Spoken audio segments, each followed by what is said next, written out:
Hi, my name is Logan Rubel.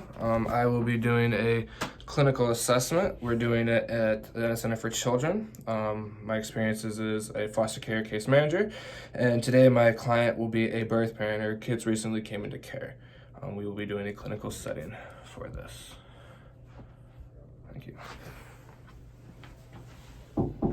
Come in, please. Hey, how are you? Good. How are you today? How you doing? I'm doing fine.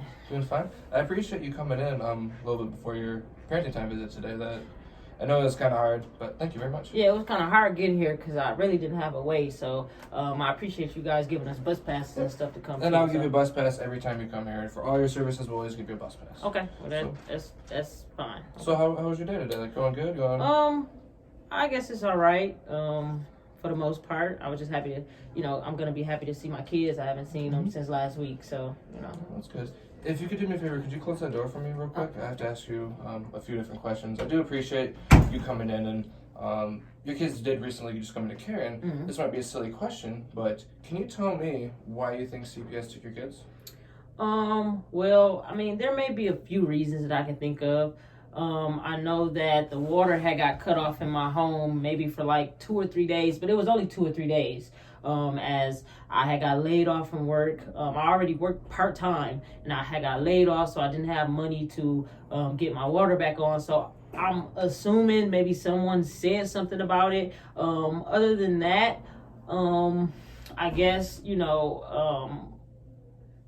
there's a lot of people that be in and out of my house, so I know, a lot of times people have something to say about that, but it's usually family. I have a lot of nieces, nephews, and cousins, so I'm not understanding what the problem with that would be, but that's really all I can think of why they would, even try to take my kids. I mean, I've had some problems with my baby daddy, but, I mean, who doesn't have problems with their baby daddy, so. What, can you elaborate? What do you mean? What kind of problems?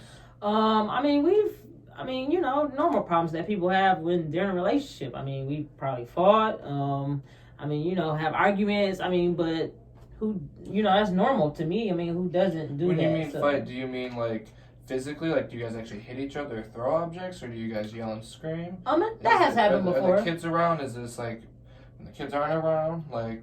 I don't recall the kids being around that I can think of the times that we've actually got into it. And there's only so many times that I can think of that we really, really got into it. And the kids weren't around. So that's why I'm more so, not understanding why my kids would be taken away. But I mean, No, and I understand that, especially with, the water situation and the housing.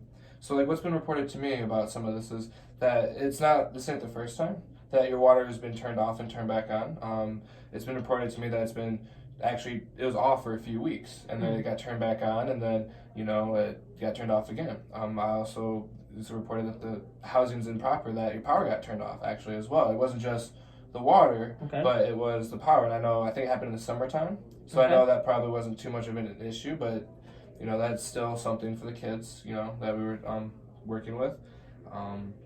In the petition that we went over in court, one of the things they're talking about is the domestic violence got so severe that, I don't know, I think you reported you were intoxicated at the time, and it looked like he tried to hit you with a chair. Does that make sense? Do you remember that incident? I think it was an object. It might have been a chair. An object. Can you explain a little bit? Like, do you remember the incident at all, or? I think we were over. I think we were having something over our house. And a couple people might have been over, and one or too many drinks. Everybody was having a good time. I don't know if I said something wrong or he may have said something wrong. And then after that, I think we had got into an altercation where maybe objects were thrown. It may have been a chair that I can think about it. I know there was like a table and maybe like some stools. So if I'm thinking correctly, it probably was a stool that was through. But I mean, like I said, people fight all the time. I don't... Well, they do. I agree. Like, couples don't always get along, but sometimes things get out of hand. And when things get out of hand is where we would like to help intervene. So that's part of why we are asking we want you to go through domestic violence treatment, because we think it would be appropriate for you to learn how to rectify some of these issues. Another thing is you did admit you were intoxicated to the officer that night, because it was called in, and the kids were upstairs. If I remember, they were crying, and that's kind of what happened to one of the reasons why the kids were removed was the persistent domestic violence issues. I believe your significant other was arrested that night as well, and then you tested positive for cocaine. I think he did as well. Okay. You know, and I know a lot of times you may not remember a lot of this, but these are the issues that we are going to work with, and that's what has been told to me. So I'm glad that you gave me your perspective, and I want to give you what our perspective is. And you remember, you know, it comes down to what the judge wants in the court. So my job to you is to help you with the services that you need to get your kids back through the court. Okay. So that's why there was a lot of things you may not have agreed with during court. There's a lot of things that you probably won't agree with from here on out. But remember that you're entitled to your perspective. You know, you do have your own lawyer that you can contact with that deals with a lot of this. And that for you to be compliant, these are just some of the services we'll need. Is be drug screening you. I gotta make sure you're sober for the visits. How many times you have to drug screen me? Well, the best thing to do is it's gonna be random, and that's the thing. I can't tell you a set number because I know it's. Will you drug screen him too, or is he gonna have the same thing? I will drug screen. You guys will be treated differently right now because you guys are two separate people. As time goes on, we can talk about bringing both of you together as the same entity for the case. But right now, like, you have different services, then he'll have different services. They may not be alike, but right now we're gonna be separate. And I know that's gonna be an issue for transportation, but I'll give you a bus pass for every time you're supposed to screen. I'll help you out with monthly bus passes. I'll give you all the resources. I'll help you with everything you need. I just need you to be compliant and honest. And I'm glad that you're doing that right now. I'm glad that you told me your perspective. I'm glad you're here. I'm glad you're here to see your kids today too. We can, after your visit, if you still have some questions, you can contact me. You can contact me anytime. You remember my number in that card I gave you?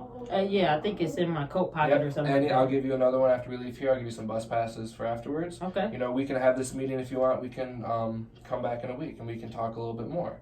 I'll be working with you until the case is closed. Okay. So do you have any other final questions or anything else? No, not really. I mean, as I stated before, I was kind of laid off, so I didn't know if there was some way you guys could possibly help out with some of my bills or help me try to find more work. I'm trying my hardest here. I'm really trying. I want my kids back. I feel like I'm doing everything I need to do. I'm staying clean. I'm not doing anything. So just try to. What more do I need to do to get my kids back? So the first thing that we'll do from here, and it's just a stepping stone process, it takes time, is I'm going to give you a monthly bus pass for the month. So that way you can get around town however you need to. I'll also refer you out to a few temp agencies and a few other resources to help paying those bills. I'll get you a parent partner, which will help you assist in finding resources, finding employment, and keeping employment. So after today, next time you come back in, I'm going to have a whole bunch of people to call and a whole bunch of numbers to help you with all that. Some of these individuals will help you pay down your water bill. Will help pay down your consumer's bill. So there's a lot of resources out there. That's my job, is to help you help yourself. Okay. Okay. All right. Thank you. I'll see you in a week. Okay. Thank you.